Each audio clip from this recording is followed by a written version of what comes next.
Good morning, everyone. It's our distinct honor to welcome our esteemed speaker for today's Monday flag raising ceremony. He is my first station commander and my first mentor in a real McCoy of being a firefighter.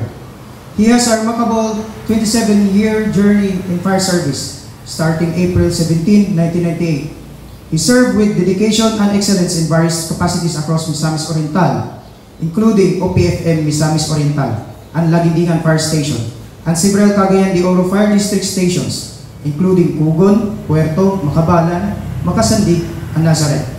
His recent milestone promotion to Commission Officer on March 24, 2025 crowns a career marked by a tireless service and leadership, characterized by connection and compassion, fostering a sense of family among colleagues and community. Without further ado, please welcome the Acting Municipal Fire Marshal of Libuna Fire Station, Bukidnon, Fire Inspector Ruel C. Alberto. Sir, round of applause.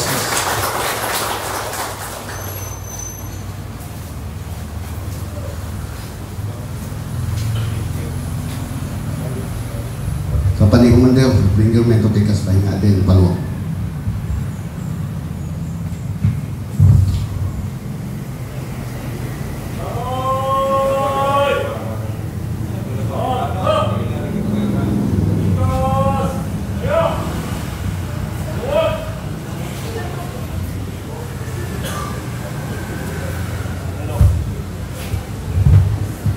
Sa atong kabatanon, nag-aampungan na Assistant Regional Director for Administration, Senior Superintendent Alan Capture, to our Assistant Regional Director for Operation, Senior Superintendent Romel Ibilapuerte, sir, to our Regional Chief of Staff, Senior Superintendent Richie Pabli, to all regional division heads, personnel and staff, ladies and gentlemen, mayong buntag sa tanan. It is truly a privilege to stand before you today, alongside with our sponsor from the Regional Logistics Division. I speak not only in behalf of our regional director, but also for all the brave men and women who dedicate their lives to protecting people and property within our. The month of June is recognized as Educational Fire Safety Awareness Month, highlighting the vital importance of maintaining safe learning environment in shaping our nation's future. Schools, universities, and training institutions are far more than just buildings. They are homes of knowledge, discipline, and dreams. Ensuring their safety is a collective responsibility.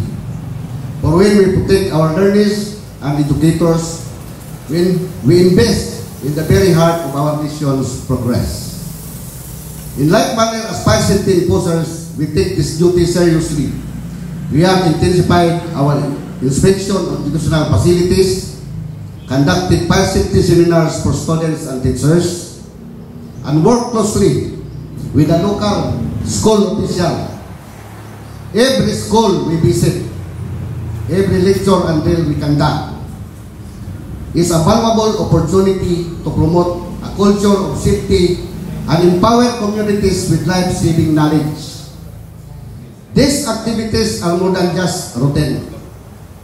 They are building blocks of stronger nation with school are safe, learning thrives.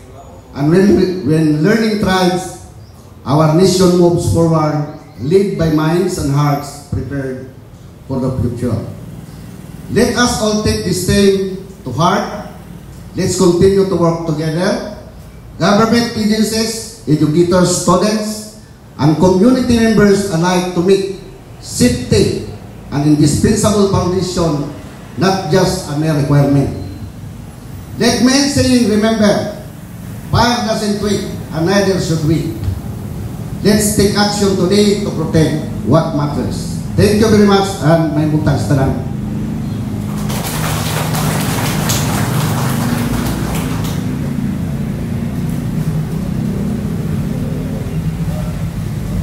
Thank you for that inspiring message, sir.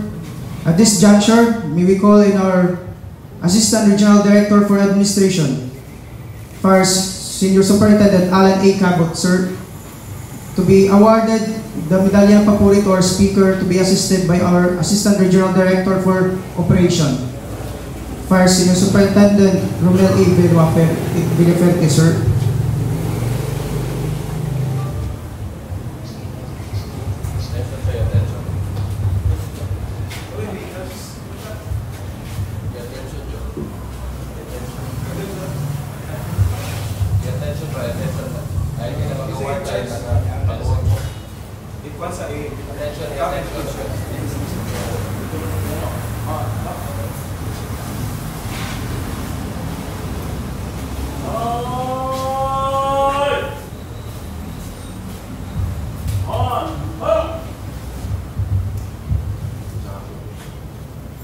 Medallion ng Papuri pursuant to the Bureau of Fire Protection 10 programs and awards and incentives for service excellence.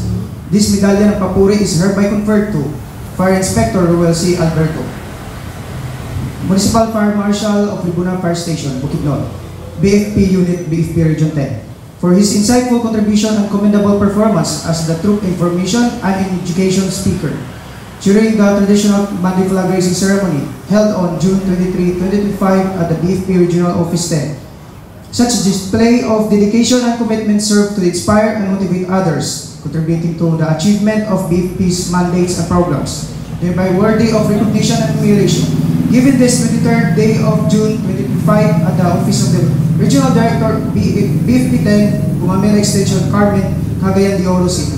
Signed by Romel C. Tradio, Fire Chief Superintendent, BFP, Regional Director.